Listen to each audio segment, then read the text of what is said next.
Amen. Avez-vous vos épées? Gloire à Dieu. Le Seigneur m'a donné un message pour vous ce matin. Plusieurs d'entre vous, vous connaissez déjà ce type de message. Pour certains, ça va être quelque chose pour vous rappeler un peu des enseignements que vous avez déjà reçus dans le passé. Et pour d'autres, ça va être totalement nouveau. C'est un message important d'entendre et de revenir sur ce type de message parce que dans le corps de Christ en général, on ne croit pas ce que je vais vous enseigner aujourd'hui. Donc, encore une fois, je vais déranger les gens et c'est correct, n'est-ce pas? Parce que Dieu ne nous a pas appelés à vous, comme on dit en québécois, vous flatter le sens du poil. Mais si on est dérangé pour le bien, c'est bon, n'est-ce pas? Amen. Gloire à Dieu. Donc, Dieu veut faire des changements. Dieu veut faire des changements dans la francophonie. Dieu veut faire des changements dans son Église, dans le corps de Christ. Et certainement, Dieu veut qu'on soit différent dans cette Église. Mais pas juste nous, Dieu veut changer plusieurs églises, en fait. Mais nous avons ce grand privilège d'être ensemble. Nous avons ce grand privilège de pouvoir influencer d'autres églises. Et on dit gloire à Dieu pour ça. Vraiment, il est notre source. Et on dit merci Seigneur pour ce privilège qu'on a. Mais je peux vous assurer que le message que j'ai besoin de vous prêcher aujourd'hui, c'est un message qui peut vous déranger au tout début, mais c'est correct. Et je veux juste vous mettre en garde un peu. Ne fermez pas votre cœur, s'il vous plaît. Amen? Ne fermez pas votre cœur parce que je vais dire des choses qui ne sont pas traditionnelles, mais vous savez, Jésus a dit, vous annulez la parole par votre tradition. Amen. Donc, si Jésus l'a dit, donc on peut comprendre qu'il y a un danger dans la tradition, n'est-ce pas? Parce que si vous pouvez annuler la parole de Dieu par votre tradition, bien on devrait vraiment faire attention à notre tradition. Certaines traditions sont bonnes, n'est-ce pas? Se retrouver en famille pour célébrer Pâques, par exemple, c'est une belle tradition, n'est-ce pas? Amen, c'est une belle tradition. Donc, il y a des traditions qui sont très, très belles et bonnes, mais il y a d'autres traditions qui viennent nous voler. Et on doit discerner ces choses-là et être prêt à s'ouvrir le cœur et dire, Seigneur, s'il y a des choses que je crois qui m'empêchent de recevoir de toi, bien aujourd'hui, je suis prêt à te laisser faire. Amen. Je suis prêt à te laisser faire le ménage en moi. Donc, ce matin, je vais vous inviter à pencher vos têtes. On va juste prier, on va remettre ce message, ce temps du message entre les mains de Dieu et puis on va recevoir de Dieu ce matin. Père éternel, on vient devant toi et on te remercie pour la présence de ton esprit ici. Seigneur, on est tellement reconnaissant que tu es présent parmi nous. Merci pour ton onction qu'on ressent dans cette maison. Merci pour les vies transformées aujourd'hui. Et Seigneur, je te remercie parce que tu nous as donné l'autorité sur les esprits méchants qui viennent voler, égorger et détruire. Et aujourd'hui, je prends autorité sur tout esprit méchant dans cette place, des esprits de religion qui viennent voler. Au nom de Jésus, je vous chasse maintenant. Et je déclare que la lumière de l'Évangile est resplendissante dans cette place. Je déclare aujourd'hui que vos yeux s'ouvrent et vous recevez au nom de Jésus. Amen. Gloire à Dieu. Bien, le titre de mon message aujourd'hui, c'est « Dieu n'est pas au contrôle de tout ». Dieu n'est pas au contrôle de tout. Et la raison pour laquelle je vous dis que ça peut être dérangeant, c'est parce que souvent, dans le corps de Christ, on entend des gens dire, quand ça va mal, Dieu est au contrôle. Dieu est au contrôle. Et on se retrouve soulagé souvent par le mensonge. Dans la tradition, c'est ça qu'on voit. Les gens entendent des choses qui ne sont pas bibliques et on se soulage d'une certaine façon. On est là, on est soulagé par un mensonge. Mais vous savez, le mensonge ne vient pas de Dieu. Donc, ce n'est pas un bon soulagement. Amen. Ce qu'on veut, c'est la vérité de la parole de Dieu. Amen. Donc, venez avec moi dans Osée chapitre 4 et le verset 6. Il est écrit, je vais vous lire à partir de la Bible du Sommeur. « Oui, mon peuple périt faute de connaissance. » Amen. Parce que vous, les prêtres, vous avez rejeté la connaissance. Je vous rejetterai et vous ne serez plus mes prêtres. Vous avez oublié la loi de votre Dieu. Moi aussi, à mon tour, j'oublierai vos enfants. Bon, ça, ce n'est pas une parole très encourageante, n'est-ce pas? Mais le texte ici nous dit, « Oui, mon peuple périt faute de connaissance. » Donc, il y a des choses qu'on peut ignorer et cette ignorance mène à la mort. Êtes-vous d'accord? En lisant ce texte, « Oui, mon peuple périt faute de connaissance. » Hier, mon épouse et moi, on était dans une région ici au Québec, à Québec, pour assister à des funérailles. Et comme on était là, c'était dans une église catholique, mon épouse et moi et mes filles, on se tenait à côté de la porte, on voyait les gens arriver. Et puis, dans mon cœur, et je l'ai dit même à mon épouse, j'ai dit, le Québec a besoin de EMC TV. Ça, j'ai dit. J'ai dit, le Québec a besoin de EMC TV. Et je voyais les gens qui arrivaient dans cette église, et puis on était là, et puis sans dire trop, là, sans trop parler, en gros, ils ont besoin d'entendre la parole de Dieu. Ils ont besoin d'entendre parler de ce Dieu de la Bible que le Québec ignore totalement. Le Québec ne connaît pas le Dieu de la Bible. Le Québec connaît un Dieu de la religion. Malheureusement, je dois vous affirmer que dans la majorité des églises évangéliques au Québec, c'est la même situation. Honnêtement. Et même, comme j'étais en train de préparer ce message, je me disais, vous savez, on s'appelle, oui, évangélique parce qu'on croit dans l'Évangile, mais au Québec, évangélique veut dire toutes sortes d'affaires. Et honnêtement, je ne suis pas un chrétien évangélique typique, parce que la majorité des chrétiens évangéliques typiques vont accuser Dieu faussement, constamment. On va accuser le Dieu de la Bible, et c'est lui qui devient responsable de tous nos problèmes, de toutes nos maladies, de nos accidents d'auto. Dieu est toujours coupable, très souvent, dans l'Église évangélique au Québec. Pour cette raison, je peux vous dire que je ne suis pas traditionnel, et même m'appeler évangélique, je commence à me demander si je ne devrais pas changer de nom. Juste dire chrétien, tout court. Amen. Mais honnêtement, donc je vous ai lu un texte, « Mon peuple périt faute de connaissance. » Voulez-vous connaître la parole de Dieu? Amen. On veut connaître la parole de Dieu. Parce que ça nous dit, parce que vous, les prêtres, vous avez rejeté la connaissance. Donc, ceux qui étaient en autorité avaient rejeté la connaissance de Dieu. Et quand le prêtre ou le leader spirituel rejette la parole de Dieu, bien les gens qui suivent ce prêtre-là, bien les gens seront dans l'ignorance et eux aussi, ils vont périr. C'est triste, n'est-ce pas? Mais nous avons tous la parole de Dieu, n'est-ce pas? Vous avez vos Bibles avec vous et ce qu'on prêche, vous pouvez aller vérifier dans la parole de Dieu pour voir si c'est vraiment biblique. Donc, c'est une chose très importante parce que de plus en plus, on entend des choses. Récemment, j'entendais des gens dire, bien, on a eu telle épreuve dans notre vie, bien, c'est Dieu qui a permis ça pour nous raffiner, pour nous changer. Et vous savez, dans cette maison, c'est tellement important que nous soyons différents, qu'on puisse vraiment connaître la parole de Dieu à ce niveau-là, parce qu'on est appelé à changer le climat spirituel de plusieurs vies et plusieurs autres églises. Amen. Et Dieu veut vraiment que vous puissiez connaître ce que nous connaissons, ce que nous prêchons. Amen. C'est vraiment important. Vous savez, j'ai prêché là-dessus il y a plusieurs années, mais il y a plusieurs autres personnes qui sont ici aujourd'hui. On a aussi les amis sur Internet qui nous suivent à la radio. Et puis, c'est tellement important qu'on comprenne aujourd'hui l'autorité du croyant et que Dieu n'est pas au contrôle comme on s'imagine dans l'Église évangélique. On a dit Dieu est au contrôle et cela semble bien, cela semble vrai, n'est-ce pas? Quand on dit ben, Dieu est au contrôle, n'est-ce pas? Ça sonne correct, n'est-ce pas? Dieu est au contrôle. Mais est-ce que c'est vrai ça, que Dieu est au contrôle? Quand on commence à examiner certaines choses, il y a une mère qui a vu son enfant kidnappé, sa jeune fille a été kidnappée, ensuite violée et tuée. Et la mère a passé en entrevue à la télévision, dans un talk show chrétien, en disant « Je ne comprends pas pourquoi Dieu a permis cette chose, mais ultimement, je le sais, que toute chose concourt au bien de ceux qui aiment Dieu. Donc, si Dieu l'a permis, je trouve mon réconfort là-dedans et je l'accepte. Et Dieu va se glorifier par cela. » Cela semble spirituel, n'est-ce pas? Ça semble spirituel. Mais c'est un mensonge. C'est un mensonge. Dieu n'a pas permis que cette jeune fille se fasse kidnapper, violer et tuer. Mais pourtant, dans nos églises évangéliques, en général, on va dire, bien, Dieu permet. On va voir ce matin ce que Dieu permet. Et l'autorité que l'enfant de Dieu a. Aujourd'hui, frères et sœurs, je ne veux pas juste vous déranger pour vous déranger. Je veux vous déranger pour vous aider à comprendre que vous êtes responsable devant Dieu. Vous êtes responsable de connaître cette parole et vous êtes responsable aussi des décisions que vous allez prendre ou faire, les choix que vous allez faire.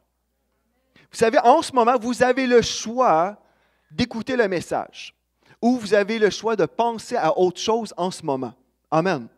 Vous avez le choix d'écouter des discours la semaine. Vous avez le choix d'écouter certaines choses qui vont vous influencer. L'homme est comme les pensées de son âme. Donc, vous écoutez des choses négatives et vous devenez négatif. Ça, c'est votre choix. Amen. Si vous êtes découragé, vous êtes là, vous êtes découragé, vous me dites que vous vivez comme dans une sorte d'oppression spirituelle, où il y a des esprits méchants qui vous écrasent. Vous avez le choix de vivre avec ces mauvais esprits-là. Amen. Amen. Vous avez le choix d'être déprimé et d'être oppressé par Satan ou les mauvais esprits. C'est votre choix. Vous pouvez aussi choisir de chasser ces esprits-là et chasser les pensées et dire, moi, je vais vivre dans l'onction. Je vais vivre dans un nuage de la gloire de Dieu, le Shekinah de Dieu. C'est mon choix et je choisis la vie. Amen. Vous avez le choix de penser les pensées de Dieu ou penser le mensonge du diable. Amen. Moi, je vais dire Amen quand je suis d'accord avec moi-même. Amen. Vous avez le choix. Le chrétien découragé, déprimé, tourmenté par la crainte, ça, c'est son choix. Parce que Dieu nous donne la solution. Amen. Moi, je ne suis pas découragé ou déprimé parce que je crois Dieu. Amen. Mais c'est pour chacun d'entre nous ce matin. On peut croire Dieu et on peut faire du ménage dans nos pensées et la façon qu'on voit Dieu. Je peux vous dire, cette femme-là qui a accepté le fait que son enfant a été tué, violé, tout ça, bien, elle a accepté ça. Mais je peux vous dire, elle a accepté ça parce qu'elle a cru dans la tradition et on pourrait dire, bien, elle semble bien aller, elle se console par ça. Mais je peux vous informer aussi que des gens dans la parenté de cette femme-là, peut-être entendent ce discours-là et disent, je ne veux rien savoir d'un Dieu qui permet ces choses-là. Amen. Il y a des gens dans la parenté qui vont dire, un Dieu qui permet ça? Tu es en train de me dire que Dieu a permis que cette femme-là s'est faite, la jeune fille s'est faite kidnapper, violer et tuer. Et tu es en train de me dire que ça, c'est le Dieu de la Bible. Je ne veux rien savoir de ce Dieu-là. Ah oui, mais c'est ça qu'on a cru au Québec. Et dans l'Église évangélique, c'est pareil comme dans l'Église catholique. Amen. C'est la même chose, frères et sœurs, soyons honnêtes, là. C'est la même chose comme l'Église catholique. Et des fois, dans les églises évangéliques, on est là, on se dit, ah bien, nous, on a la bonne doctrine. Je m'excuse. L'Église catholique a plein de fausses doctrines, puis l'Église évangélique, la même chose. Amen. Amen. Amen, amen, amen. Alors, je sais, je dérange des gens. Puis l'objectif, ce n'est pas juste de vous déranger, mais on doit se regarder dans le miroir, frères et sœurs. Amen. Parce qu'on est très bon à pointer du doigt à l'Église catholique et dire, bien, eux, ils prient à Marie. C'est vrai. Mais on peut aussi prêcher toutes sortes de choses. Et je crois qu'une des pires doctrines dans le corps de Christ, et j'ai entendu le pasteur Andrew Wommack qui a prêché sur ce sujet-là récemment, il disait la pire doctrine dans le corps de Christ, c'est l'enseignement erroné sur la souveraineté de Dieu. Et ça, je suis d'accord avec lui. La souveraineté de Dieu. Mais c'est quoi la souveraineté de Dieu? Les gens disent, bien, Dieu est souverain, Dieu est au contrôle de tout. Tout ce qui se produit, Dieu l'a soit autorisé, il a permis, ou c'est le Dieu qui a agi directement. Mais on a du mal à dire, bien, Dieu a vraiment fait telle chose horrifique, donc on va dire Dieu l'a permis. Puisque Dieu est au contrôle de tout, bien, Dieu a permis cette chose-là. Mais quand on prend le temps d'examiner les situations, on se dit, bien, Dieu se ferait complice d'un violeur. Il se ferait complice avec un violeur, n'est-ce pas? Il serait d'accord avec le vol. Parce que cet homme-là a volé la jeune fille. Il l'a kidnappée. C'est un vol, ça, de la famille, n'est-ce pas? Il a volé, volé au niveau de son innocence. Donc, Dieu serait dans tout ça, là. Est-ce que ça fait du sens, bibliquement? Non. Est-ce que notre Dieu est dans les ténèbres et dans la noirceur? Non, notre Dieu, c'est un Dieu de lumière. Et comment pouvons-nous assassiner le caractère de Dieu et se dire chrétien et parler comme ça de notre Dieu, le Dieu de la Bible? On a des sérieux problèmes. Et ce matin, gloire à Dieu, vous êtes dans cette église et vous allez m'entendre parler de ça. Amen. Amen. Alléluia. Bon, gloire à Dieu. On va juste voir, quand on parle de la souveraineté de Dieu, est-ce que c'est vrai que Dieu est souverain? Ça dépend comment vous définissez le mot souverain. Parce que la façon qu'on comprend la souveraineté de Dieu dans l'Église évangélique, c'est au niveau du contrôle. Donc, Dieu contrôle tout. Et ça, c'est erroné. C'est totalement faux, bibliquement. Mais selon le dictionnaire, si vous êtes d'accord, souverain, le mot souverain dans le petit Larousse, ça nous dit qui, dans sa catégorie, atteint le plus haut degré de qualité. La tête ou le suprême, le tout-puissant. Êtes-vous d'accord avec ça? que Dieu est souverain. Il est la tête ultime. Alléluia. Je suis d'accord. Mais ce que je vous ai lu vers la fin, ça c'est ma définition, mais la définition du petit Larousse, qui dans sa catégorie atteint le plus haut degré de qualité. Bien, Dieu ne l'a pas atteint, il est carrément juste le plus haut. Mais le top du top, c'est Dieu. C'est ça que ça veut dire. Et croyez-vous que Dieu est le plus haut, le plus élevé? Donc, Dieu est souverain. Amen. Donc, Dieu est souverain, il est le plus haut. Amen, il est le plus haut. Mais dans sa souveraineté, Dieu a délégué à l'être humain de l'autorité. Il a délégué de l'autorité à l'être humain. On peut aller ensemble dans Genèse 1, verset 26. Genèse chapitre 1 et le verset 26. C'est une révision pour certains d'entre vous, mais c'est très, très bon de se rappeler de ces choses-là. Parce que si on ne comprend pas ces choses, on va suivre la tradition des hommes et se faire voler. Genèse chapitre 1, verset 26, il est écrit « Puis Dieu dit, faisons l'homme à notre image, selon notre ressemblance, et qu'il domine. » Dites « domine. » Sur les poissons de la mer, sur les oiseaux du ciel, sur le bétail, sur toute la terre et sur tous les reptiles qui rampent sur la terre. Dieu créa l'homme à son image, il créa à l'image de Dieu. Il le créa à l'image de Dieu. Il créa l'homme et la femme. Et là, remarquez les premières paroles que l'être humain a entendues. Voulez-vous savoir les premières paroles que l'être humain a entendues? Moi, j'aime beaucoup ces paroles. Dieu les bénit. Amen. Et leur dit, soyez féconds, multipliez, remplissez la terre et assujettissez-la. Et dominez sur les poissons de la mer, sur les oiseaux du ciel et sur tout animal qui se meut sur la terre. Et là, je vais arrêter parce que je pourrais continuer. Mais en gros, Dieu a créé l'être humain et puis il a dit, vous êtes appelés à dominer. Il est béni. Amen. Bon, ça fait que l'être humain a été appelé à marcher dans l'autorité. Mais l'être humain a cédé son autorité à Satan. Et dans 2 Corinthiens 4,4, ça nous dit que Satan est le Dieu de ce monde. Donc, la guerre que nous voyons dans le monde, les tueries, les gens qui décapitent des personnes, toutes les choses horrifiques que l'on peut voir à la télévision, bien ça, c'est l'œuvre de Satan, qui est le prince de ce monde. Amen. Quand on voit ces choses-là, puis on dit, oh, Dieu a permis ça. Non, l'être humain a reçu de l'autorité de Dieu et l'être humain a donné cette autorité à Satan. On ne prendra pas le temps de relire le texte dans la Genèse, mais en gros, c'est ça. Mais là, Dieu dans le ciel a vu l'état de l'humanité, dans le péché, pris dans le péché, et Dieu a décidé, je vais descendre sur cette terre, je vais m'incarner, je vais venir vivre une vie ici. Jésus était l'homme parfait, l'autorité avait été donnée à l'homme, donc c'est l'homme qui devait reprendre l'autorité, et nous connaissons l'histoire de la naissance du Seigneur Jésus. Jésus est venu dans ce monde, et puis là, venez avec moi dans Matthieu. On va aller ensemble dans Matthieu, et on va aller au verset 18, du chapitre 28, Matthieu 28, 18. Nous savons que Jésus a été victorieux à la croix. Amen. Je fais une explication très rapide quand même ce matin.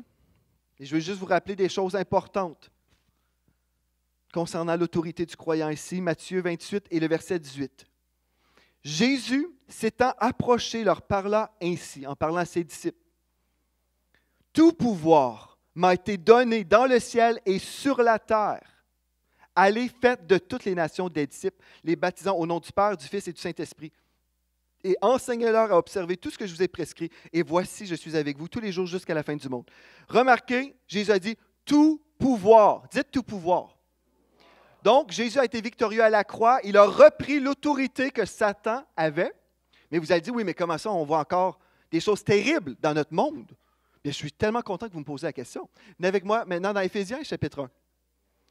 Éphésiens, chapitre 1. Mais pourquoi nous voyons autant de choses horribles dans notre monde? Jésus a dit, tout pouvoir m'a été donné dans le ciel et sur la terre. En d'autres mots, j'ai été victorieux et j'ai repris les clés de l'enfer. Tout pouvoir. Maintenant, l'autorité a été regagnée. Ce n'est plus Satan qui devrait régner dans ce monde. Amen. Bon. On va commencer au verset 15, Éphésiens chapitre 1, verset 15. C'est facile pour vous, là? C'est pas trop compliqué? On lit ensemble plusieurs versets, mais c'est important. C'est pourquoi moi aussi, ayant entendu parler de votre foi au Seigneur Jésus et de votre amour pour les saints, je ne cesse de rendre grâce pour vous. Je fais mention de vous dans mes prières, afin que le Dieu de notre Seigneur Jésus-Christ, le Père de gloire, vous donne un esprit de sagesse et de révélation dans sa connaissance. Donc, Dieu veut qu'on comprenne des choses. Amen. Qu'il illumine les yeux de votre cœur, pour que vous sachiez quelle est l'espérance qui s'attache à son appel, quelle est la richesse de la gloire de son héritage qu'il réserve aux saints. Êtes-vous un saint ce matin?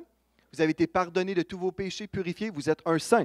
Et quelle est envers nous qui croyons l'infinie grandeur de sa puissance se manifestant avec efficacité par la vertu de sa force. Écoutez bien le verset 20.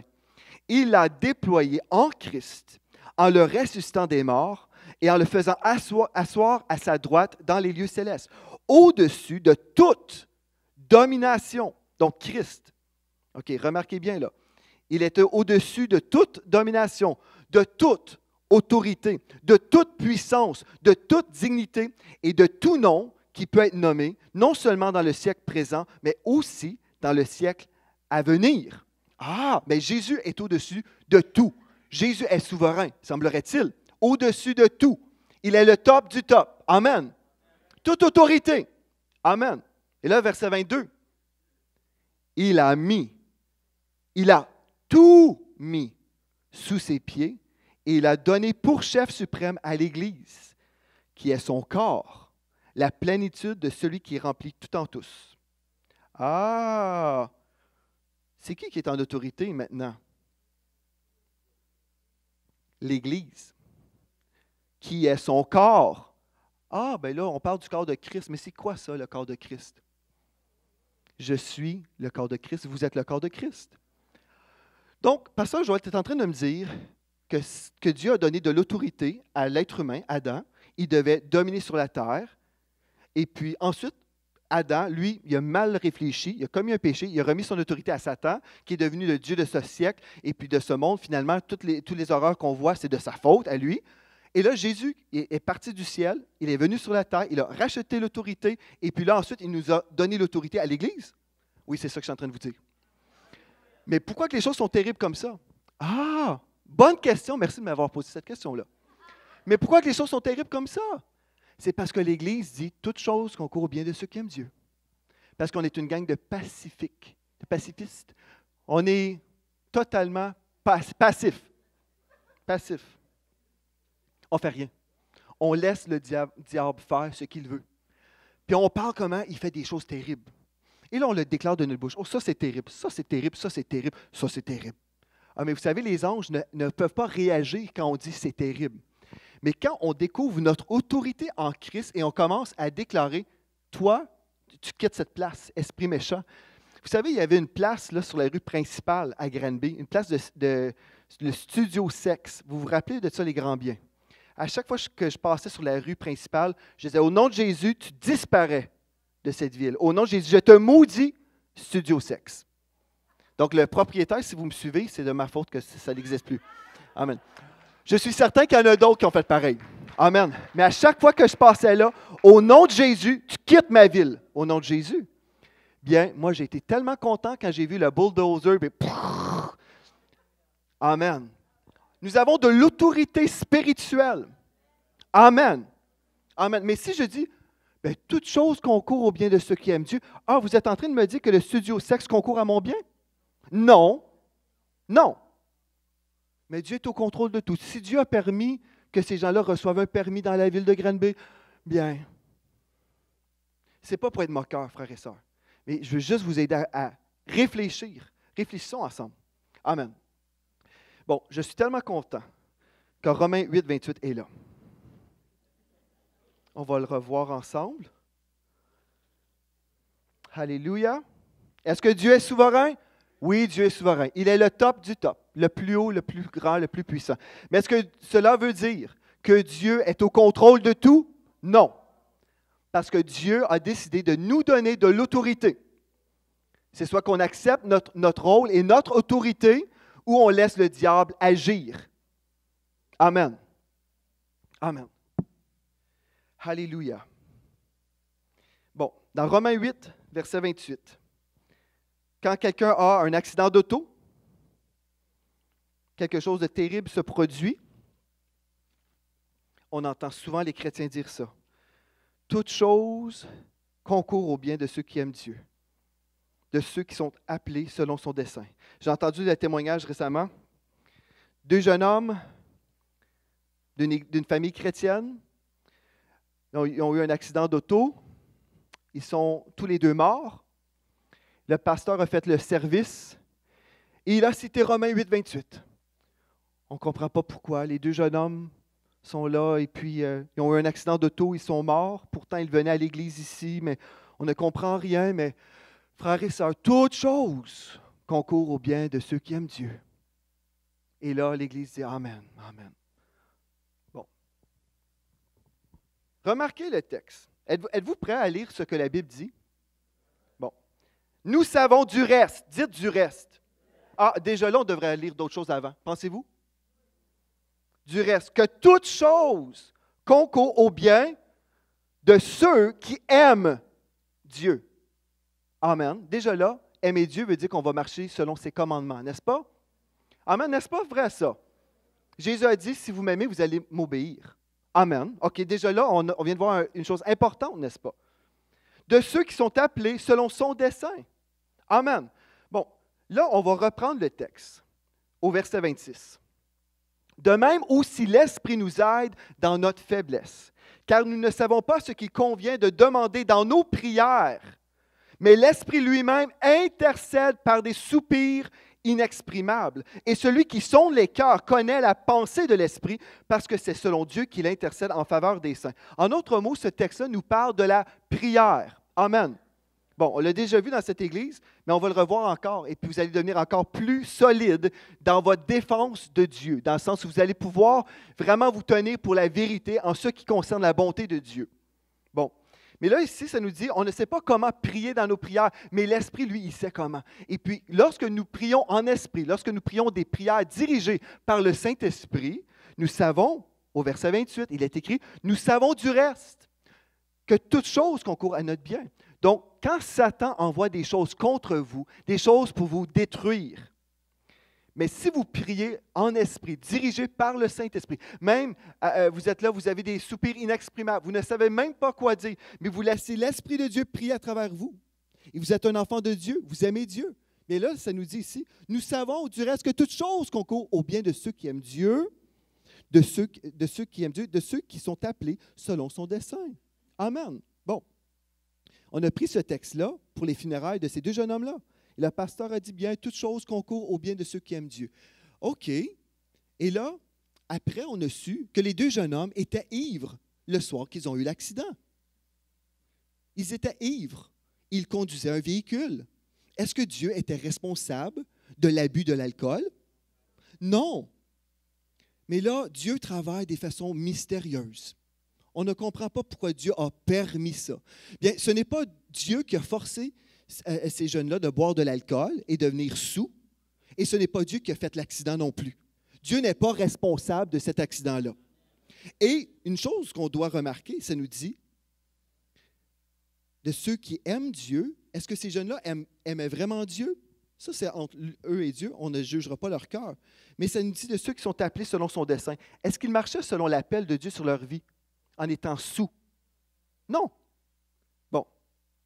Ce texte-là, toute chose concourt au bien de ceux qui aiment Dieu, nous parle de la prière d'intercession.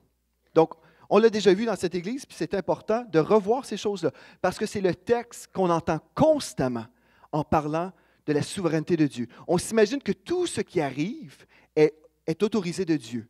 Donc, si ça m'arrive, puisque je suis un enfant de Dieu, cela veut dire que c'est parfait, Dieu l'a autorisé.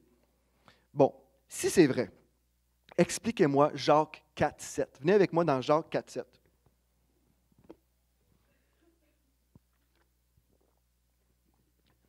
Cette prédication peut être soit une condamnation pour certains d'entre vous parce que vous allez réaliser, il y a des choses qui sont de ma faute, ou ça peut être un encouragement, dans le sens que vous allez réaliser que vous avez de l'autorité et vous pouvez changer les choses dans vos vies. C'est soit que vous allez le prendre d'une bonne façon ou d'une mauvaise façon. Et ma prière pour vous, c'est que vous puissiez prendre ça d'une bonne façon et dire, moi, là, je ne serai pas le tapis du diable. Et je ne suivrai pas la tradition des hommes et même les amis que j'ai dans les autres églises peut-être qui enseignent des choses semblables. J'aime tout le monde, hein? On aime tout le monde, mais ça ne veut pas dire qu'on doit suivre tout le monde non plus. Amen. Gloire à Dieu. Parce qu'il y a une théologie mortelle.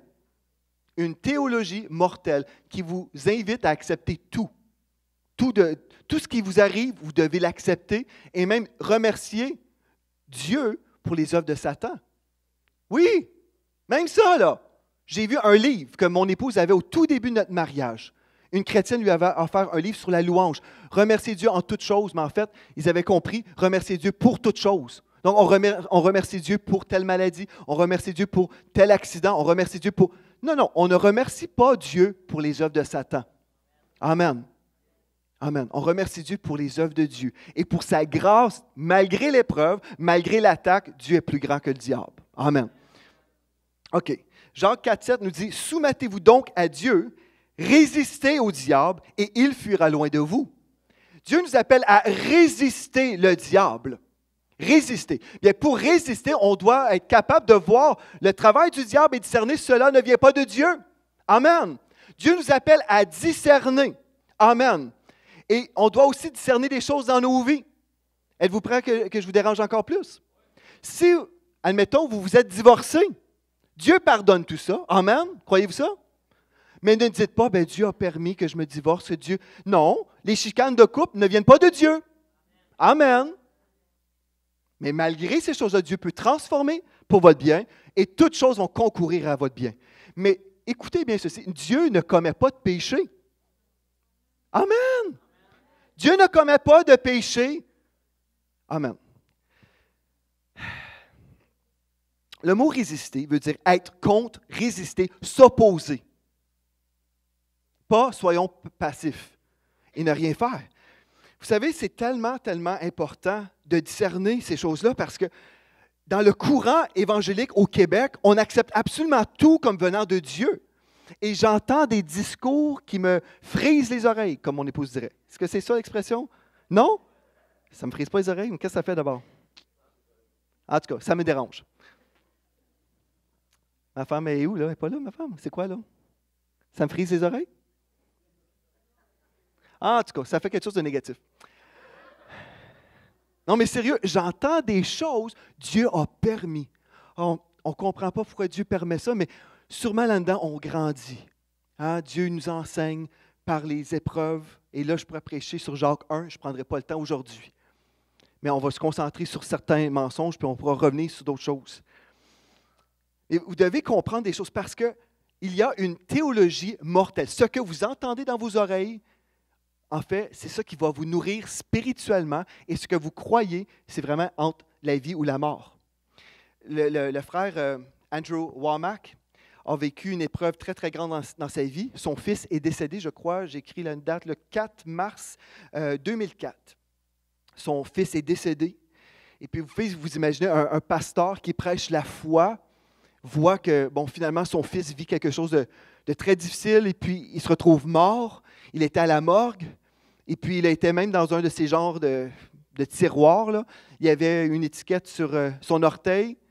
Et vous savez, quand on est rendu là, nous sommes morts, n'est-ce pas? Quand on est rendu à ce point-là. Il a été comme ça, à la morgue, pendant 5 heures. Mais là, Andrew Wommack a décidé, non, ce n'est pas la volonté de Dieu. Ben, les chrétiens autour de lui ont dit, ben écoute, toute chose concourt au bien de ceux qui aiment Dieu. Dieu l'a permis, il est mort comme ça, jeune, dans sa jeunesse. Et puis, son temps était arrivé, hein? C'était son temps. Mais là, le frère Andrew s'est rappelé. Dieu a dit dans sa parole, il va nous rassasier de longs jours. C'est pas très, très long, ça. Mon fils qui meurt à cet âge-là. Et puis, il a dit non. Mais moi, j'ai compris que j'ai de l'autorité. Et dans Marc 18, ça nous dit, guérissez les malades, ressuscitez les morts. Il est allé là-bas, à la morgue, et puis il a ressuscité son fils d'entre les morts. Amen. Bon, j'aime ça. C'est très, très bien comme témoignage. Amen. Mais imaginez s'il avait cru Le mensonge, bien, Dieu l'a permis. Bien, Dieu l'a permis. Bien, il sera encore mort. Mais depuis, ce jeune homme-là est ressuscité et il a fondé une famille. Et aujourd'hui, Andrew Wommack est grand-père. Gloire à Dieu. La vie vient de Dieu, la mort vient du diable. Mais il y a des gens qui diront, écoute, si Dieu nous guérit toujours, là, ben, comment on va avoir beaucoup trop de chrétiens sur la terre? Hein? Les personnes vont mourir. Qui a dit que vous devez mourir par la maladie? Qui a dit que vous devez être chassé de votre corps par une maladie qui va vous expulser de votre corps? Qui vous a enseigné ça? Cette semaine, j'enseignais pour mon émission de télévision Vie de foi et j'enseignais justement comment Dieu voulait qu'on vive longtemps. Et puis, j'ai dit, s'il y a quelqu'un, vous m'écoutez, et puis vous êtes là, vous dites, oui, mais moi, j'ai telle maladie et je suis rassasié. J'ai dit, bien, parfait, si vous êtes rassasié, vous pouvez partir, mais avant, soyez guéris et ensuite, vous pourrez partir. Amen. Amen. Gloire à Dieu. Parce que Dieu ne veut pas qu'on soit chassé de notre corps par la maladie. Vous allez dire, oui, mais comment faire pour mourir? Il y a des gens qui vont dire ça, là. Si tous les chrétiens guérissaient, bien comment on ne mourrait jamais? Mais c'est faux, ça. On peut mourir quand même. J'aime beaucoup le témoignage de... J'ai un blanc de mémoire, j'oublie toujours son nom. Charles Capps, merci. Alléluia, elle sait bien. Charles Capps qui a dit, écoutez, il a dit à sa fille, je vais rentrer au ciel, je l'ai déjà témoigné ici, mais c'est un bon témoignage. Hein? Il a dit à sa fille, écoute, moi je vais rentrer au ciel, je pense que c'était le dimanche au soir, le samedi, il fait un party de famille, il a demandé à sa fille, invite toute la parenté, parce que je veux faire un petit party et faire mes au revoir. Il est en parfaite santé, et puis finalement, le dimanche au soir, il va se coucher, et puis c'est bye-bye, et puis il rentre au ciel, et c'est comme ça qu'il est décédé. Moi, j'aime ça, des témoignages comme ça. Amen. Mais il a compris qu'il y avait de l'autorité dans ses paroles, il avait même décidé la journée qui était pour mourir. Ah, mais là, c'est Dieu qui choisit quand vous allez mourir, quand même, là. Pasteur Joël, puis tes fausses doctrines. Non. Vous pensez que c'est Dieu qui décide le jour de votre mort? Ça nous dit qu'il y a un jour pour mourir, un jour. Oui, il y a un jour pour mourir. Ça veut dire que vous allez mourir un jour. Ça ne dit pas la date. Parce que ça vous dit aussi dans la parole, le texte nous dit « Honore ton père et ta mère et tu vivras de longs jours », n'est-ce pas? Donc, quelqu'un qui va marcher dans l'honneur va vivre plus longtemps que celui qui va marcher dans le déshonneur. Ah! Donc, encore une fois, j'ai une responsabilité par rapport à ça. Si je maudis mes parents, bien, une malédiction est attirée sur moi et je peux avoir une maladie et mourir avant le temps. N'est-ce pas vrai? Je bénis mes parents, Dieu a dit, bien, je vais te rassasier de longs jours. Il y a des choses qu'on peut faire qui peuvent raccourcir notre vie et il y a des choses qu'on peut faire qui peuvent prolonger notre vie. Amen. Alléluia. Donc, il y a une théologie mortelle qui circule. Discernez le poison. Discernez le poison parce que ce que vous croyez, bien, c'est ça que vous allez recevoir. Marc 7, 9 nous dit, Jésus a dit dans la Bible Darby, il leur dit, vous annulez bien le commandement de Dieu afin de garder votre tradition. Dans Louis II, ça dit, vous anéantissez fort bien le commandement de Dieu.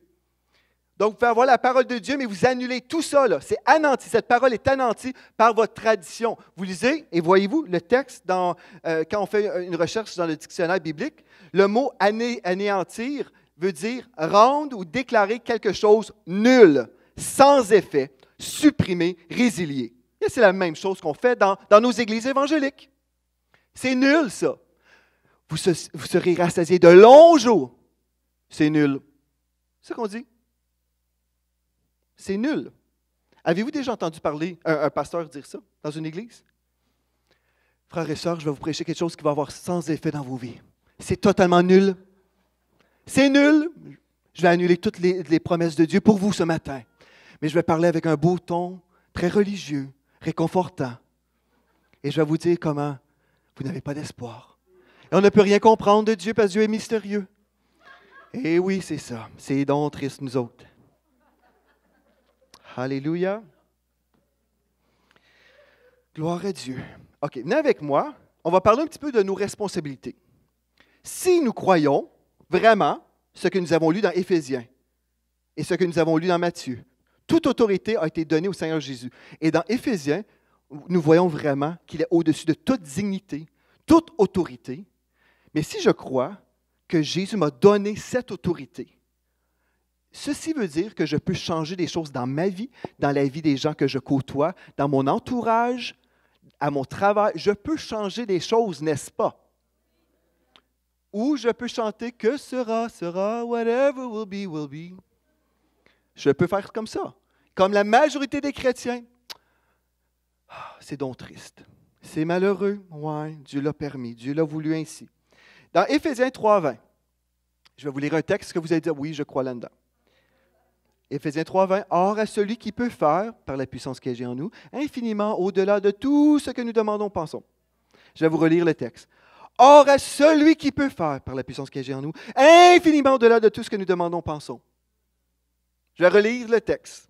« Or à celui qui peut faire, dites faire, par la puissance qui agit en nous, infiniment au-delà de tout ce que nous demandons, pensons. » Dieu est capable. Vous dites « Amen ». Dieu est capable. Et là, je vais le lire différemment. Or, à celui qui peut faire par la puissance qui agit en nous. Oh! Ah, vous êtes. Écoutez bien. Là, vous dites, Pasteur Joël, tu es en train de dire que j'ai quelque chose à faire là-dedans? Non. C'est Dieu qui est en train de vous le dire. Or, à celui qui peut faire par la puissance qui agit en nous. Ah, j'ai une puissance en moi qui doit être relâchée pour changer des choses. Là, je vais vous relire. On va le lire comme si on croyait la Bible. Là. Or, à celui, Dieu qui peut faire, par la puissance qui agit en moi, Joël Smith, infiniment, au-delà de tout ce que je vais demander ou même penser. Amen. Voyez-vous?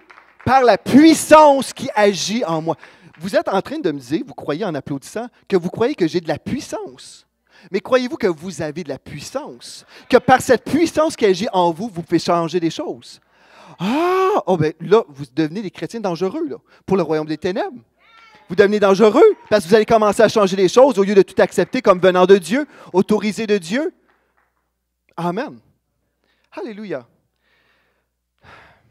Excusez-moi. 1 Jean 3,8, un autre petit texte que nous connaissons. Celui qui pêche est du diable. Car le diable pêche dès le commencement. Vous êtes tous d'accord que le diable est détestable? Vous êtes d'accord? Amen. Bon. Le Fils de Dieu a paru afin de détruire les œuvres du diable. Donc, le Fils de Dieu a paru avec une mission, celle de détruire les œuvres du diable. Il n'a pas paru afin de nous aider à comprendre comment Dieu travaillait dans nos vies par les œuvres du diable. Et toute chose concourt à mon bien. Oui, je sais. Ça concourt à mon bien. Je ne comprends rien en ce moment, mais un jour, Dieu m'aidera à comprendre. C'est ça. Et là, on va pleurer ensemble. Non. Le Fils de Dieu a paru afin de détruire les œuvres du diable. Bon, il faut discerner les œuvres du diable. Est-ce que cette maladie qui vient contre vous vient de Dieu? Ah bien, j'ai entendu encore aussi récemment. Moi, cette maladie, c'est une bénédiction de Dieu. Puis là-dedans, Dieu m'a enseigné que je dois accepter ça et Dieu me travaille. C'est une bénédiction de Dieu. Savez-vous c'est quoi la réponse à ça? Mensonge! Deutéronome 28 dit que cette maladie est sous la malédiction. Qui sommes-nous? Qui sommes-nous pour changer la Bible? Et dire, bien ça, c'est devenu une bénédiction. Il n'y a aucun temps dans la Bible où vous retrouverez la maladie sous la bénédiction. C'est toujours sous la malédiction. Toute maladie vient de la malédiction. Ça fait du sens. Malédiction, maladie, ça se ressemble beaucoup. Hein? Bon. Donc, on ne remercie pas Dieu pour la maladie. Mais j'ai appris des choses dans ma maladie. On peut apprendre des choses malgré la maladie. Mais Dieu n'a pas besoin d'un lit d'hôpital pour vous enseigner quelque chose. Si vous êtes à l'hôpital, Dieu est là et Dieu va vous enseigner quelque chose aussi, mais il n'avait pas besoin du lit d'hôpital. Je vais vous dire pourquoi. Venez avec moi dans 2 Timothée 3, 16 à 17. Je vous donne des versets ici pour vous aider à grandir et vraiment être affermis dans la parole de Dieu. Parce que ce que vous croyez, c'est soit la vie ou la mort pour vous, frères et sœurs. Bon, comment Dieu nous enseigne? 2 Timothée 3, 16 à 17. Toute écriture, dites écriture, est inspirée de Dieu et utile pour enseigner. Est-ce que tu es en train de dire que Dieu peut m'enseigner par la parole, Joël? Oui. Tu es en train de me dire ça, là. C'est comme ça que Dieu va m'enseigner, par l'écriture. Oui. Et utile pour enseigner, pour convaincre, pour corriger. Ah, pour corriger en plus, là. Ah tu es en train de me dire que Dieu n'a pas besoin d'utiliser un cancer pour me corriger, là? Non, non. Oui, tu es vraiment sérieux. Je suis sérieux. Pour instruire dans la justice, afin que l'homme de Dieu soit accompli et propre à toute bonne œuvre. Bon, c'est comme ça que Dieu nous enseigne. Mais ce n'est pas comme ça qu'on m'a enseigné, moi, dans mon ancienne Église. Mais c'est peut-être pour ça que vous êtes ici aujourd'hui. Amen. Dieu veut changer les choses. Amen. Là, une des choses importantes, une fois qu'on découvre ces choses-là, là, on veut sauver les gens qui croient le mensonge, n'est-ce pas? On doit user de sagesse et marcher dans l'humilité. C'est important aussi, parce que là, vous savez, j'écoutais cette prédication du frère Andrew Womack, et puis il disait qu'il avait été accusé d'être un arrogant. Les gens disaient, « Mais tu es un arrogant, pour qui tu te prends, toi, dire des choses semblables concernant la bonté de Dieu, mais tu es un arrogant. » En fait, ce n'est pas un arrogant, c'est un homme qui connaît son autorité en Christ. Mais quand on ne connaît pas notre autorité en Christ et ce qui nous appartient, celui qui prétend croire des choses comme ça vient choquer les gens. Ils sont comme, mais t'es qui, toi, là, de croire ça, là? Je suis humble parce que je crois Dieu avant la tradition. C'est plus humble croire Dieu que de croire nos sentiments. Hey, des fois, le sentiment, est-ce que je suis rempli de puissance? Non, des fois, je n'ai pas le sentiment d'être rempli de puissance, mais ma foi est dans la parole de Dieu qui le dit. Amen. Donc, je crois, c'est plus, le chemin de l'humilité va croire Dieu avant nos émotions. Amen. Donc, marchons dans l'humilité, mais il ne faut jamais recevoir ce poison traditionnel qui va venir vous tuer même. C'est ça que ça fait, la tradition. Il y a des gens dans cette Église qui ne seraient pas vivants s'ils avaient cru le mensonge de la tradition. C'est la théologie mortelle. Imaginez quand quelqu'un est malade. Vous croyez là-dedans, là, toute chose concourt au bien de ceux qui aiment Dieu d'une façon déformée. Là. Vous arrivez, vous visitez une personne qui a besoin d'être encouragée. Mais pouvez-vous les encourager à livrer le bon combat de la foi? Comment? Non, mais dites-moi honnêtement, comment livrer le bon combat de la foi contre la maladie si je crois que c'est Dieu qui me l'envoie? Est-ce possible de se battre contre Dieu et de remporter? Non! Non, mais soyons sérieusement, frères et sœurs. Donc, si Dieu permet cette épreuve, OK, je dis, bien, Dieu permet ça, là. Bien, ou Dieu m'enseigne par la maladie. Mais si vous croyez vraiment, là, je m'adresse aux gens à la télévision. Et mes amis ici, je sais que vous ne croyez pas ça. Mais si vous croyez, et si vous croyez ça, bien, je vous parle à vous aussi. Si vous croyez que cette maladie est envoyée de Dieu pour vous aider à vous approcher de Dieu, que faites-vous avec des médicaments dans vos mains? Pourquoi prenez-vous ce médicament pour vous débarrasser de la volonté de Dieu? Non, sérieux, si la souffrance est voulue de Dieu, parce que Christ n'a pas suffisamment souffert à votre place, mais vous croyez que vous devez souffrir la maladie, la malédiction, mais pourquoi êtes-vous en opposition à la volonté de Dieu? Soyons cohérents. Amen. C'est soit que je m'oppose au royaume des ténèbres, je dis ça, c'est contre moi, et je résiste au diable. Ça concerne le péché, mais ça concerne toutes les œuvres du diable. Je résiste, comme la Bible me dit de faire, parce que je discerne que ça vient du royaume des ténèbres. Donc, c'est soit que je résiste ou que je reçoive. Là. Si je reçois, correct. Soyons cohérents. Vivez-la la souffrance. Vivez-la, souffrez le martyre pour accomplir pleinement la volonté de Dieu. Mais ça fait zéro sens, n'est-ce pas? Ce n'est pas cohérent. Amen. Parce qu'on a pris la parole de Dieu et là, on a tout mélangé ça, un melting pot, là. On prend des versets de réconfort, on mélange des versets hors contexte et on attribue tout à Dieu. Mais Dieu a dit, chassez les démons, guérissez les malades, chassez les démons, ressuscitez les morts. Amen. Purifiez les lépreux, vous avez reçu gratuitement, donnez gratuitement. Dieu nous a donné de l'autorité. Il dit, allez-y, faites-le, là. Faites le travail maintenant. Mais on est là, on veut lui remettre. C'est comme l'apôtre Paul. Vous savez, j'ai prêché là-dessus cette semaine à l'émission. Les gens vont toujours nous citer l'apôtre Paul, les chars dans la chair. Oui, mais lui, il avait une maladie, puis il a demandé 3 fois à Dieu, s'il te plaît, guéris-moi de cette maladie. Le texte ne dit aucunement que l'apôtre Paul avait une maladie. Le texte nous dit que c'est un ange de Satan envoyé contre lui. Et vous savez qui avait l'autorité de chasser ce démon? Est-ce que l'apôtre Paul devait demander au Seigneur, s'il te plaît, chasse-moi ce démon, chasse le démon à ma place, s'il te plaît? Dieu a dit, ma grâce, ma puissance repose sur toi. Ma grâce s'accomplit dans ta faiblesse. Quand tu réalises que tu es faible, un rien sans la puissance de Dieu, c'est alors que tu vas être dépendant sur Dieu et tu recevras la puissance de Dieu. Donc, tu sois dépendant sur Dieu. Il n'a pas dit, souffre mon Paul, endure mon Paul. Ce n'est pas du tout ça que Dieu disait à l'apôtre Paul. concernant les chars dans la chair. Les chars de la chair, c'était une personnalité et pas une maladie. Et on le retrouve partout ailleurs dans la parole de Dieu. On le revoit, puis vous pourrez suivre mon enseignement sur la guérison divine que j'ai enregistré cette semaine, Vie de foi, si vous voulez une étude plus approfondie. Mais aujourd'hui, ce qu'on a besoin de saisir, c'est que nous sommes responsables dans la vie chrétienne. Dites responsable. Vous êtes responsable de gagner des âmes. Amen. Vous êtes responsable de semer la bonne nouvelle. Vous dites, bien, j'aimerais ça que mes voisins acceptent le Seigneur. Bien, vous êtes responsable de prier et de dire, Seigneur, ouvre cette porte, donne-moi cette place où je peux vraiment entrer en contact avec eux. Orchestre des choses, Seigneur Dieu. Et là, comme vous allez, vous prêchez la bonne nouvelle. Vous êtes responsable d'être revêtu d'amour aussi. Amen. Oui, l'amour est déversé dans nos cœurs par le Saint-Esprit, mais on peut le bloquer par la chair. N'est-ce pas? J'ai quasiment fini. Non, mais sérieux, nous sommes responsables devant Dieu. Comprenez ceci, ça fait que Dieu, dans le ciel, est venu, dans la personne de Jésus, il a tout payé à la croix. Tout est accompli en Jésus maintenant. Tout est accompli. Quand on dit, « Oh Seigneur, s'il te plaît, fais quelque chose », Dieu dit, « Je l'ai déjà tout fait pour toi. » Mais là, vous dites, « Mais comment prier? » Comment prier? Accordez-vous et dites, « Merci Seigneur. Je reçois maintenant, je reçois et je le déclare de ma bouche. Et je commande à ces symptômes de quitter ma vie. Je commande et je parle à la montagne.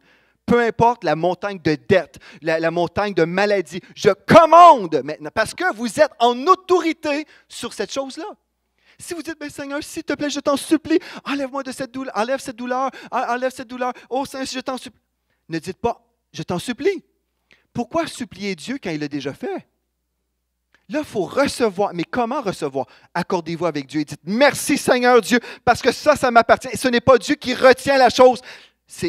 En fait, c'est par la foi que je vais aller chercher cette chose-là. Dieu ne retient rien. Dieu ne retient pas la bénédiction. Dieu ne retient pas la délivrance. Dieu ne retient pas. Dieu est là et puis il a tout accompli. Maintenant, c'est par la foi qu'on va aller chercher notre provision. Par la foi, je vais aller chercher. Et au nom de Jésus, je vais parler à cette montagne. Vous dites, ben là, les gens vont rouler leurs yeux, ils vont me voir en train de parler à des choses. Ah oui, mais les gens, vous savez, ils vont blasphémer quand ils vont avoir une crevaison. N'est-ce pas? Quelqu'un a une crevaison et puis on les voit donner un coup de pied sur leurs pneus. Ils vont prendre un marteau, ils vont se frapper le doigt, ils vont sacrer, ils vont blasphémer. N'est-ce pas? Ils vont parler des objets. Mais nous pouvons aussi parler des objets. Amen. Oui, oui. On parle à la montagne. Donc, c'est une question d'autorité. C'est savoir qui nous sommes en Christ, savoir que l'autorité nous a été donnée par le Seigneur Jésus. Et quand vous arrivez dans une pièce, c'est le royaume de Dieu qui arrive. Le royaume de Dieu se déplace. Vous êtes le royaume de Dieu. Partout où vous vous promenez, le royaume de Dieu, l'onction de Dieu est là. Et vous n'avez pas peur des démons, vous les chassez. C'est eux qui ont peur de vous. Amen. Amen. Il faut savoir qui nous sommes en Christ. Et là, comprendre que nous avons de l'autorité. Et toute chose concourt à mon bien parce que je prie en esprit, je prie et ce que Satan veut faire contre moi, Dieu, le Saint-Esprit, transforme ces choses-là et ça lui explose en pleine face. Alléluia! Et oui, toute chose concourt à mon bien. Toutes choses deviennent transformées. Mais l'histoire du jeune homme, des deux jeunes hommes qui sont morts dans un accident d'auto, ce serait hors contexte de dire toutes choses concourent à leur bien. Ce serait hors contexte parce que ce n'était pas une question de prière, d'intercession, et puis il ne marchait même pas avec Dieu. Est-ce qu'on peut prendre des versets comme ça et attribuer ce texte-là aux gens qui ne marchent même pas avec Dieu et dire, ouais, toutes choses concourent. Non, non, non. Il y a plein de choses qui concourent à votre perte, à votre destruction. Dieu nous appelle discerner, discerner. Protégez vos oreilles. Protégez vos oreilles. Parce que l'homme est comme les pensées de son âme. Si vous pensez que des choses terribles contre vous viennent de Dieu, vous ne pourrez jamais vous battre contre ces choses-là. Mais Dieu nous appelle à résister le diable et il fuira loin de vous quand vous allez réaliser qui vous êtes en Christ, que vous avez de l'autorité. Ne mettez pas vos yeux sur les êtres humains. Parce que là, vous allez dire, ah bien là, telle personne n'a pas vécu telle victoire, moi, est-ce que je vais vivre une victoire? Si je vous mettais dans une salle avec que des victorieux, tout le monde a remporté une victoire, là, vous pourriez dire, ah, c'est facile, regarde autour de moi. Bien, vous avez déjà cette foule-là avec vous. Au nom de Jésus. Amen. Nous sommes des victorieux parce que ce matin, on prend une décision. On ne croira plus la tradition des hommes. Et je veux vraiment ce matin, écoutez bien, je termine avec ça. J'invite l'équipe de la louange maintenant pour que je puisse arrêter de prêcher. Je vais vous dire ceci ce matin, vraiment en terminant. Est-ce qu'ils m'ont entendu? Vous pouvez revenir maintenant à l'équipe de la louange, s'il vous plaît. Alléluia. Je veux vraiment vous aider en terminant. La vie chrétienne, là, c'est à tous les jours. On vit la vie chrétienne à tous les jours. Et vous êtes vraiment en autorité sur la façon que vous allez vivre votre vie chrétienne. Vous êtes la personne en autorité. Vous êtes en autorité. Vous êtes responsable devant Dieu. Qu'est-ce que je laisse entrer dans mes oreilles? Qu'est-ce que je lis? Si vous lisez des revues chrétiennes qui vous parlent, je pourrais mentionner des noms de revues pour vous dire ne lisez pas ça, mais je ne le ferai pas, pour ne pas attaquer publiquement des ministères. Mais ne lisez pas des textes de mensonges. Amen. Il y en a des chrétiens que j'ai vus à l'église ici qui lisent une revue. Je suis comme, mais qu'est-ce que vous faites lire une revue comme ça? C'est rempli de traditions. Si vous savez, si on se nourrit de traditions et la parole de Dieu, on est en train de faire un mélange. Faites attention à ce que vous lisez. Amen. Lisez la parole de Dieu et si vous lisez des bonnes choses, allez sur enseignement.com. Ça devrait être bon là-dessus, n'est-ce pas? Non, mais on a tellement de ressources. Pourquoi prendre des choses diluées avec plein de poison? Mais je vais prier que Dieu me protège. Non, évitez le poison tout court. Faites un jeûne du poison. Ne prenez plus de poison. N'est-ce pas? Non, mais sérieux. Des fois, je vois des chrétiens mélangés. Oh, mais Dieu l'a permis. Mais vous êtes à l'Église de la Victoire depuis combien d'années? Puis vous dites des affaires de même. Ça me fait friser les oreilles. Sérieux, là. Je vous aime avec l'amour de Jésus. Je veux votre bien. Je veux que vous soyez en santé. Je veux que vous puissiez avancer dans votre vie chrétienne. N'écoutez pas plein de mensonges pour vous faire dire des choses négatives. Soyez là, conscient qu'il y a un baromètre du Saint-Esprit en vous. Quand vous êtes avec quelqu'un, là, soyez à l'écoute. Est-ce que la personne est animée du Saint-Esprit ou du royaume des ténèbres? Ne côtoyez pas des gens qui vous tirent vers le bas. Vous allez dire, oui, mais il faut aider des gens. Oui, il faut aider des gens pendant un temps. Mais il y a des gens qui ne veulent pas avancer. Alléluia. Il y a des gens qui ne veulent pas avancer. Il y a des gens qui veulent vous tirer vers le bas avec eux et dans la boue avec eux. Puis vous emmener, vous entraîner. Non, aidez pendant un temps, mais si vous voyez que la personne ne veut pas avancer, vous dites, moi, je veux servir Jésus. Je ne veux pas écouter toutes sortes de choses qui vont me détruire par en dedans. Parce que ce que vous recevez, c'est un choix. Moi, j'ai choisi dans ma vie, je reçois pas n'importe quoi en moi. Comme Jésus a dit, le royaume des ténèbres n'a rien en moi. Moi, je vais être capable de dire la même chose. Il n'y a rien du royaume des ténèbres en moi. C'est la lumière de Dieu, la paix de Dieu, l'onction de Dieu. Je veux ça, là. C'est ça que je veux. Puis aussi, une autre chose. La musique que vous écoutez, écoutez-vous de la musique chrétienne remplie d'onction? Vous avez dit, ben là, touche pas à ma musique, là. J'aime la musique du monde. Alors, si vous écoutez la musique du monde, ça, c'est encore d'autres choses. Moi, je m'en allais parler de la musique chrétienne, pas d'onction. Je m'en allais parler de ça, là. Voulez-vous baigner dans de la musique peu de profondeur? La petite musique, Jésus, Jésus, je ne sais pas. Pas d'onction? Choisissez de la musique où vous ressentez la présence de Dieu. Vous voulez vivre la présence de Dieu? Bien, écoutez de la musique dans votre auto où l'onction de Dieu peut être ressentie. Écoutez pas de la musique, juste une petite guitare qui fait juste vous divertir. Des chou-bop, des affaires de même. Je ne sais pas trop. Non, mais sérieux, on veut vivre la gloire de Dieu, la présence de Dieu. Baignez dans la présence de Dieu, dans votre musique, dans votre adoration, dans votre parole, dans vos conversations. Vous êtes responsable de ce que vous recevez dans votre vie. Vous êtes responsable. Mais là, quand vous êtes responsable et vous faites les bons choix, vous savez, la vie chrétienne est plus facile à vivre après. C'est plus facile. Et là, vous êtes heureux. Vous vivez des belles personnes dans vos vies. Gloire à Dieu. Gloire à Dieu. On peut se lever. Amen. Vous êtes en autorité. Amen. On va se lever ce matin. Pouvez-vous le déclarer de votre bouche? Je suis en autorité sur ma vie. Toute chose concourt à mon bien parce que je sais prier. Je sais discerner. Je résiste au royaume des ténèbres. Je reçois l'onction de Dieu dans ma vie, la guérison, la provision, la délivrance, toutes les bonnes choses du royaume de Dieu m'appartiennent. Au nom de Jésus, je suis béni. Amen. Gloire à Dieu. Est-ce qu'on peut acclamer le Seigneur Jésus dans cette place? Alléluia. Merci Seigneur Dieu. Alléluia. Gloire à Dieu.